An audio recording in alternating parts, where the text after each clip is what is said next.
minério de ferro. Queria falar um pouquinho sobre dois temas aí frequentes também em alocação. Primeiro, commodity, você até já deu uma palhinha aí falando que você tem Petro e Vale, mas queria entender se tem alguma delas que você está mais over, ou se tem algum outro tipo de commodity aí que você está gostando mais. E um tema que é sempre, já era no ano passado, no começo do ano, e continua sendo muito polêmico entre a comunidade investidora, que são setor financeiro, né? Grandes bancos cada vez mais descontados, e na crise ficaram ainda mais, né? Quando você olha price to book value, essas coisas, porque o earnings desse ano vai ser muito ruim, né? Então apanharam bastante. Enquanto isso, fintechs, né? As novas aí, seja XP da vida, Banco Inter, tudo isso dando uma rasgada, né? Então queria que você falasse um pouquinho desses dois temas, commodities e também setor financeiro, suas considerações aí sobre os mais cíclicos / mais baratos ou esses de high growth aí. Quando a gente olha ciclo de commodities, assim, 70 anos, 60 anos ciclo de commodity, é super violento, né? Mas tem uma regularidade. Mais ou menos a cada 15, 18 anos, ele se completa entre um período de porrada grande e depois declínio. E dá para imaginar por quê, né? Ele está ligado a dois fatores muito grandes, né?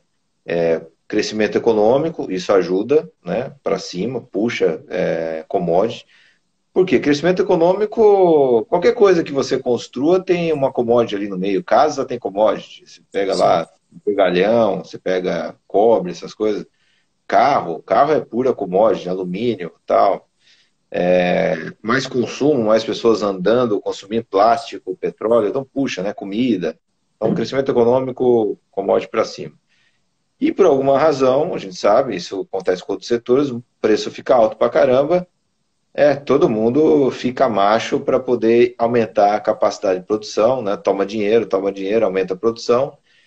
E aí, uma mágica acontece. Justamente quando toda aquela nova capacidade chega no mercado, justamente coincide com o crescimento econômico chegando no seu final, no seu estágio final, no pico, já está sem fôlego para continuar crescendo. E aí você tem um colapso total, você tem um oversupply de commodities junto com a economia fraca. Isso aí mais ou menos demora 18 anos e tal. Olhando hoje o mundo, a gente vê claramente, não tem nenhum louco aumentando a produção de nada relevante no mundo. Você lembra mais ou menos de 2007, 2008, depois escorregou para 2011 também. Sempre tinha um papo de alguma mineradora tentando vir no mercado, né? Aqui no Brasil, J. Aham. Mendes, Ferro, acabou, né? Ninguém fala mais nada. Ah, Você tinha, quando o petróleo estava lá em cima, não era coincidência o petróleo estar lá em cima e você vinha veio com a OGX, veio com a HRT, teve aquela do gás lá, Queiroz Galvão, acho que né? E teve um monte. QGF. E teve outras, teve umas que eu lembro de ter participado de reunião, eles estavam tentando vir a mercado. Então, assim, hoje não tem nada disso, nem se discute. As rainhas da Bolsa daquela época, BHP, Rio Tinto, hoje ninguém abre a boca, né? Hoje é Alibaba, Amazon e tal. Então, esse setor não tem nenhum corajoso investindo em aumento de capacidade. Então, o que tem para o mundo consumir é isso daí que está aí hoje. Vai ter que comer dessas minas e desses poços perfurados. Beleza, mas o mundo está crescendo pouco. Então não está demandando tanto, então o preço está pressionado. Na minha opinião, vai acontecer tudo de novo. A gente vai ver ciclo de alta em commodities, inevitável. E não adianta tentar adivinhar qual vai ser a próxima commodity, é meio difícil. Mas no geral, uma puxa a outra. Se a gente olhar o começo do século passado, a commodity 3 vezes mais líquida que a segunda commodity era o café. O café era mais líquido, depois vinha o petróleo. Né? Depois o petróleo foi crescendo, foi ganhando espaço. No final dos no final dos anos 90, começo dos anos 2000, surgiu as commodities metálicas, aí começou a vir iron ore, ninguém dava bola para iron ore, de repente virou a coisa mais rentável do mundo. Então, próximo, sei lá qual vai ser, talvez sejam commodities ligados a carro elétrico, carro híbrido, cobalto, eu não sei, paládio. Mas tem uma commodity, para dar um call, vamos falar assim, especialmente, que sempre foi meio patinho feio para quem era analista de commodity. Eu era analista de commodity antes de ser gestor, né? Ninguém dava muita bola. mas eu acho que vai cada vez mais ganhar espaço, que eu acho que é a celulose. A celulose, ela é um material biodegradável, né, agride quase nada, aliás, é até uma solução às vezes para o meio ambiente. O e-commerce crescendo puxa muito celulose, porque é pacotes, né, são pacotes, embalagem, e está relacionado com ganho de qualidade de vida no mundo, né? Então, você vê os países, quanto mais rico, quanto maior renda per capita, o consumo de tixo, né, que é o papel higiênico, lencinho e tal, cresce muito. E isso beneficia especialmente a fibra curta, que é que o Brasil tem, eucalipto e tal. Mas acho que essa commodity é bem bacana. E nesse sentido, o Brasil virou a Arábia Saudita, né, dessa commodity. No Brasil, com a Suzano aí, que juntou VCP, Aracruz, né, e a Suzano numa companhia só, a gente virou um domínio completo. Então, acho que commodity, eu acho que a gente vai ter ciclo de alta em commodities. Na minha opinião, ela já começou, mas no começo ninguém acredita que ela já começou. Na minha opinião, começou em 2016. A gente já viu aquele low do minério do $40, você vê que não volta mais. O petróleo chegou a vir abaixo de 30 lá em 2016, subiu, tomou um choque gigante agora por conta do corona, mas eu acho que já começou a voltar de novo. E na minha opinião, a gente vai ter aí pelo menos aí uns 12 anos de alta aí, mais ou menos, quando você vê os períodos de alta e queda, a alta demora mais tempo do que a queda é mais rápida. Então, sei lá, algum momento lá em 2028, 2029, você me cobra, porque eu acho que vai ser o pico da commodities, vai ser lá. Fazer outra live lá.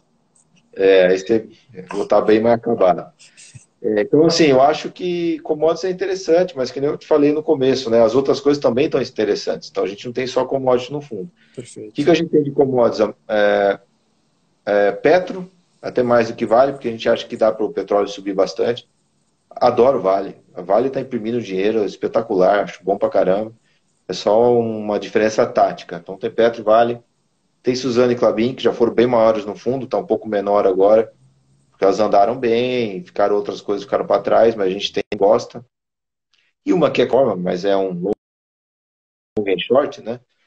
E commodities é a Braskem, a gente gosta bastante, né? Vende polietileno, polipropileno e o custo é nafta.